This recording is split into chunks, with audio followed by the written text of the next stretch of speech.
You were looking at Group 1, the Formula Vs and the pre-1960 production cars, Group 1, and 2 starts here today. And Martin, would you help explain that? We've had 2 starts to create a little bit of a level playing field here.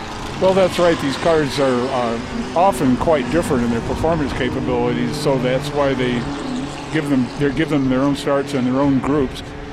However, they will get mixed up as the race goes on. There's probably going to be a closer race for first in the V's in the other group, but the other group will have a lot of good racing in pack. There's one car I'd really like to take a look at is the car it's the slowest car out on the course, but the number 8 car, the 1949 MGTC. And you've got an affinity for the MGs, don't you, Martin? When I started going to racing in the 50s, that's the car that was the ubiquitous car out there, were these open-wheeled MGs. You know, there 3 models, TCs, TFs, and TCs. The TC was the first MG over here, and that's what this model is. We're going to get a little bit of everything today with these cars as well. I mean, if you can think of it, it's probably out there on the course. And there it is, the number 8 car, and the 1949 MGTC. There's your second group, the fast racers, the faster racers out there. And again, spotted that lead, and they'll close that gap, and we'll get again kind of that mixed racing here between these 2 classes. These cars are very evenly matched, the same way the Formula Fords were in the previous race. But just like that, they do start getting separated. The leader is a local guy, Spokane guy, Bruce Hunt, and he just got this car about a month ago, and he has not lost a Formula V race since. We are racing now as the pace car is pulled over, so we are underway now in the Group 1 race. And one car you really have to look out for is the Lola, the Stephen Clark. Right, he should be the fastest car out there of any class, pretty easily. Driving in that second group, the 84 car, a 1960 Lola Mark I, Stephen Clark. Even though I see he's not in the lead now.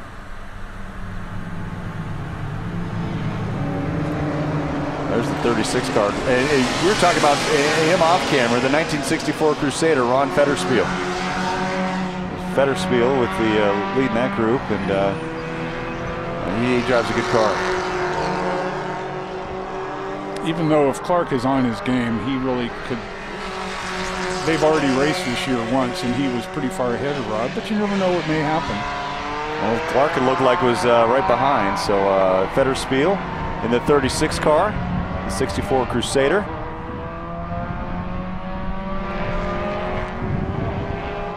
Navigating that turn and preparing for that long straightaway. And here, that's Clark, right? Right behind him. Right. He's going to make his move right now. I think he's biding his time. I think he can pretty much do it when he wants to. He wants a race out of this, right? That's very possible, yep. He might just cut to the chase here. There, he tried to make his move there. Be hard to tell from our vantage point. Side by side now, yeah. It looks like, anyway. First of the turn. I think he got him. Yeah, Clark got him. So Stephen Clark, who could be the runaway winner in this one, in the 60 Lola Mark I, has overtaken Ron Fetterspiel's 64 Crusader, the 36 car. A lot of the other cars in the first group here are cars that I saw too when I was a kid. It's fun, Austin Healey's and Alphas. See, like you said, the Alphas, the Alfa Romeos. We have a Spider, a Giulietta. And a couple Spiders out there, right? And a cute little Alpha Super Coupe too. Older car.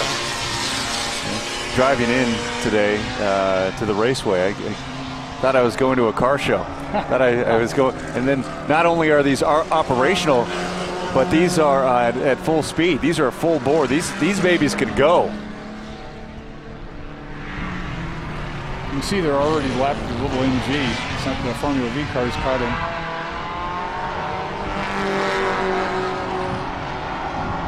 Watching this race, you'd think we're across the pond, wouldn't you? Right. A lot of British cars. Look let's look at some of the other cars. The 1964 Crusader. How long has Ron Federspiel been in this game? Quite a while. He's raced that car for several years. And, you know, a lot of these guys get better and better and better over the years. They know how to start tweaking their cars, make them more reliable, and they get more comfortable with them, too. So Rod's he's doing a good job to stay this close to Stephen Clark. The car is really not with the lowest class, but he's doing a good job. And then there's a little car like this Fiat 850. You might remember Fiat 850s were pretty popular in the 70s. Fiat's making a comeback these days as well. Well, they sure are. Unfortunately, that 850 was one of the cars that got him in hot water. The Fix It Again Tony thing was really aimed at that 850. They were fun little cars. They weren't very expensive, but they weren't very reliable. So whoever's driving it out there has done a good job to get it reliable enough to race. Had a good look there at a 1968 Beach. That's driven by Bruce Hunt, yeah. He's in the lead. Like you said, he hasn't been beaten in Formula V this year. Well, Clark and Federspiel still going almost side by side. That might be a good little race there between those two, between Clark's Lola and the Crusader. Sure, good for Federspiel. He's staying up there. You know, maybe his car has improved to the point where he can actually give Stephen a race. I'm sure Stephen would like that too. I think so.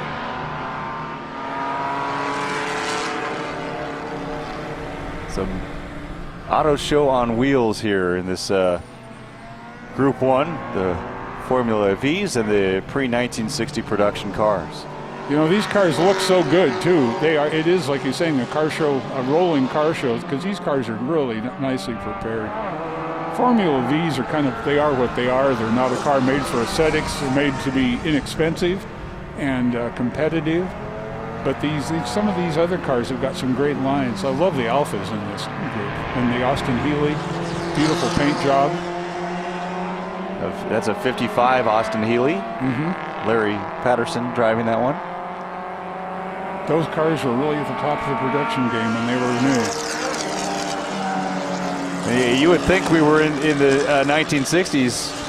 I mean, they look, immaculately restored. Oh, yeah. And these just aren't for show, though. And that's what I love about this vintage racing is that, you know, they're the people who restore the cars, and they're the cars like in Ferris Bueller, where it's like, no, you don't drive this car. We just keep it in a garage and keep it on 17 on the odometer. Well, these cars, they have plenty of miles on them. These are not just for show. These are for some dough. Yeah, absolutely. These cars are made to race, and here they are being raced.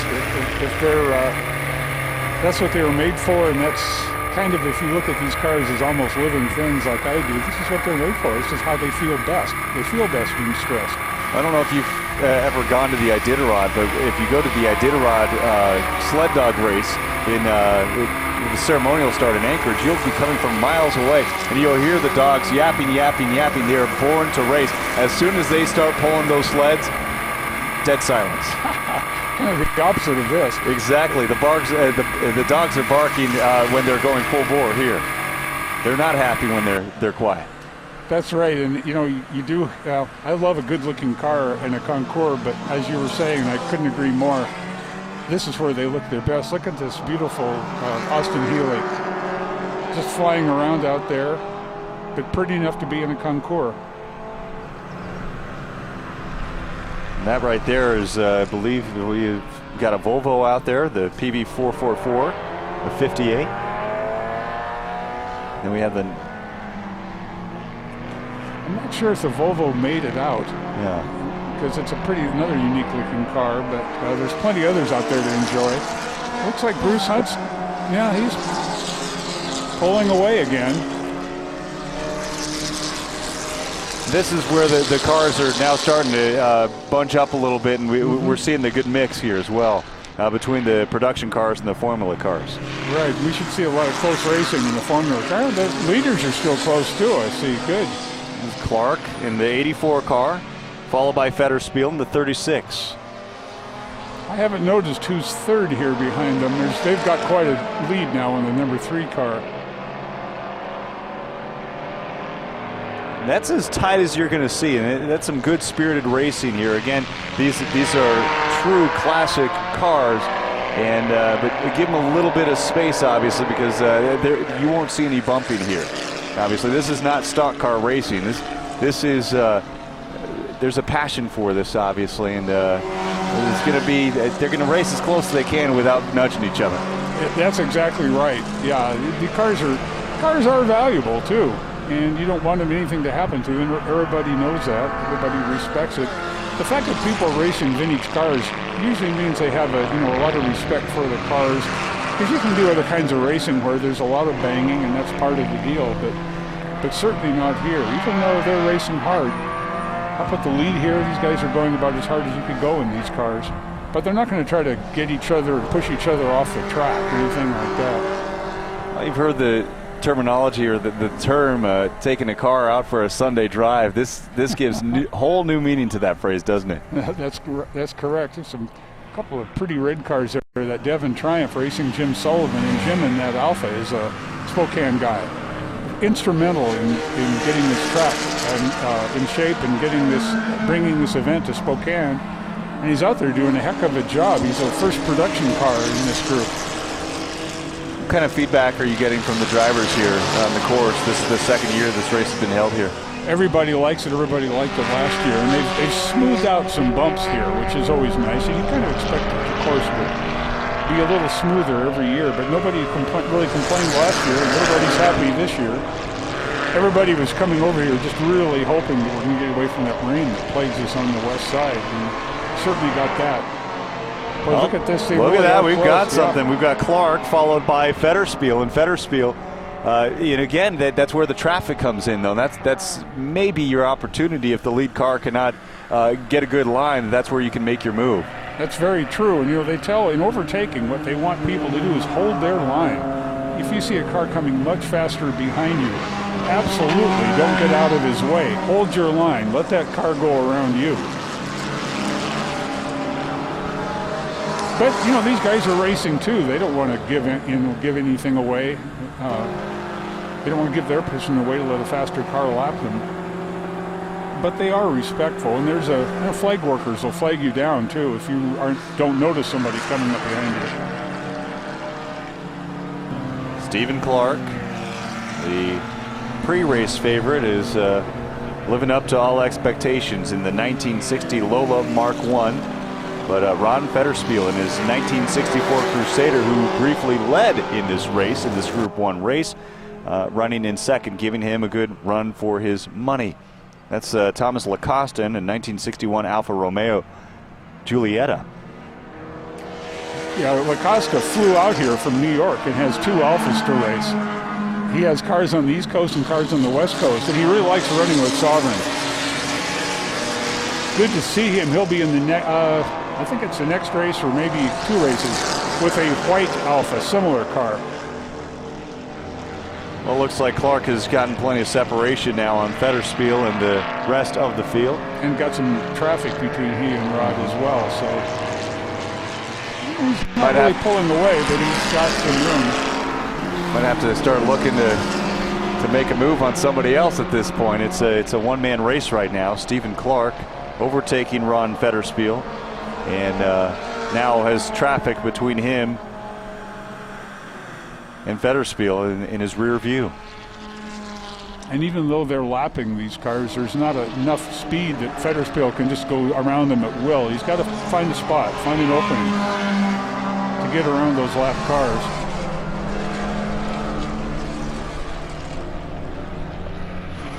That's just a beautiful car. It'd be a shame to just see that locked up in a garage. As we were saying, it sure would. And Lolas, they were made for their race cars. That's what they are. Nope. Got a yellow. I've pulled down the yellow flag now. Oh yeah, somebody must have just been two wheels off.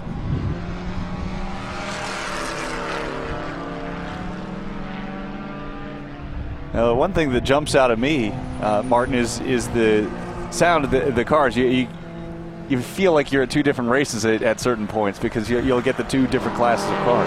Yes, the V's make a very distinctive noise. I really like the sound of these Alfas. Of course, I have an Alfa myself. I don't drive it that fast, but they make a great sound. But there go the rasp of the Formula V's. very tuned Volkswagen engines. That Bruce Hunt's doing a heck of a job to get that much distance in this class. Bruce Hunt driving the 1968 Beach. Bruce was driving a BMW last year, and he was out here with it. Decided he'd rather be back racing this kind of competition. It's certainly paying off for him. And then Craig Larson you see in the 74 car, and that is 69 Zinc C4. It's basically a car parade in fast forward. You have this on DVR, basically. Put it in slow motion, and you might have a nice little car parade. Yeah, you're right. Got a 57 Triumph out there as well. That's a Devon Triumph. It's a Devon was an American manufacturer in the late 50s and made a lot of great cars. He made some big cars that took some big engines, but he also made smaller cars like this one, which has got a Triumph engine in it. And the driver, Bill Hart, races this car a lot. He's gotten a lot better. The car goes a lot faster than it used to. He was in third for a while. In fact, he might be in third now, but pretty far behind the leaders. He's racing with Jim Sullivan, who's the local guy in his beautiful Alfa Veloce. But it looks like he's pulled away a little bit from Jim. The beautiful Austin Healey. Oh, and then yeah. There's your leader, Stephen Clark. Yep. Clark can pretty much take a victory lap right now, the way things are going for him. Do you know that that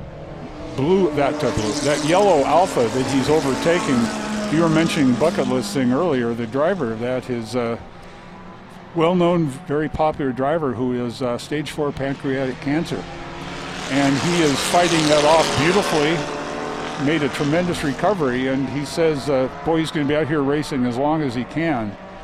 And it's great to see him out here again, because that is nothing you take lightly, a condition like that. But That's he's just feeling great good. for 20 minutes. You know, that's the one time when you can count on it. You don't have a care in the world. All you're thinking about is racing. You feel like a teenager again. Yeah, that's so right. Some people say they relax more than any other time in their day, in their week, when they can race. Because you're absolutely right. You've got to concentrate. There's no extraneous thoughts allowed.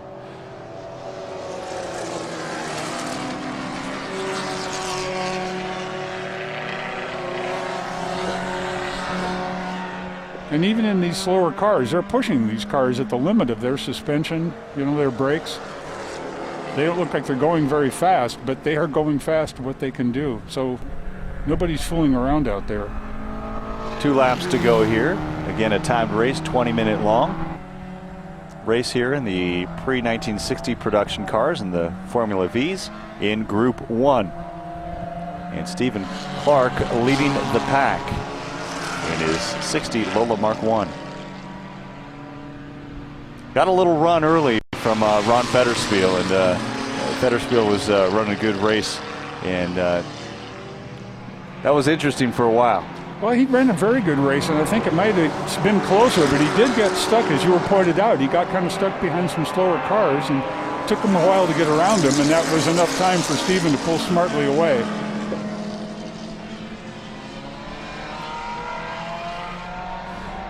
And Stephen Clark ready to take that checkered flag.